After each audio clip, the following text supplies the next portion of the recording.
Hi friends, అందరికీ నమస్కారం. Friends, ఈ వీడియోలో రెండు తెలుగు రాష్ట్రాలకు సంబంధించిన వెదర్ అప్డేట్ ఇప్పుడే రావడం జరిగిందండి. వీడియోలోకి వెళ్ళి పూర్తి వివరాలు తెలుసుకునే ముందుగా మన ఛానల్ని సబ్స్క్రైబ్ చేసుకోండి. వీడియో నచ్చితే లైక్ చేసి సపోర్ట్ చేయండి. అలాగే మీ యొక్క ఫ్రెండ్స్ అండ్ ఫ్యామిలీకి కూడా షేర్ చేయండి. ఇక ఏమాత్రం ఆలస్యం చేయకుండా టాపిక్ని స్టార్ట్ చేద్దాం. ఆంధ్రప్రదేశ్లో వర్షాలు పడతాయంటుంది వాతావరణ శాఖ.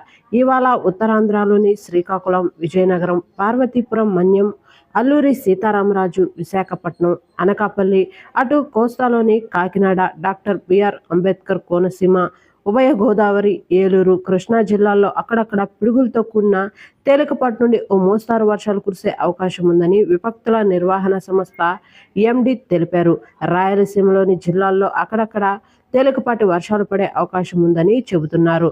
మరోవైపు ఆంధ్రప్రదేశ్ ప్రజలు వాతావరణంతో ఒక్కపోత మరియు ఈదురుగాలులతో చాలా వరకు విసిగిపోయారు. అయితే ఇక నుండి త్వరలో వర్షాలు కురవనున్నట్టు ఇవాళ ఈ జిల్లాల్లో మరి 19 నాటికి ఋతుపవనాలు ప్రవేశిస్తాయని చెబుతున్నారు.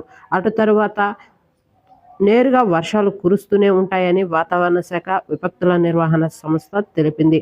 అలాగే తెలంగాణకు సంబంధించి కనుక చూసుకున్నట్లయితే తెలంగాణ రాష్ట్రంలోని వికారాబాద్, సంగారెడ్డి, కరీంనగర్, నిజామాబాద్, జగిత్యాల, సిరిసిల్ల, పెదపల్లి, భువనగిరి, మెదక్, కామారెడ్డి జిల్లాల్లో ఈదురుగాలులతో కూడిన వర్షాలు కురుస్తాయని వాతావరణ శాఖ తెలిపింది.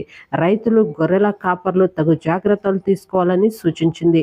కొన్ని ప్రాంతాల్లో పిడుగులు పడే అవకాశం ఉందని, అటువంటి ఏరియాల్లో ప్రజలు జాగ్రత్తగా ఉండాలని సూచించింది. ఓకే ఫ్రెండ్స్, చూసారు కదా రెండు తెలుగు రాష్ట్రాలకు సంబంధించిన వెదర్ అప్డేట్.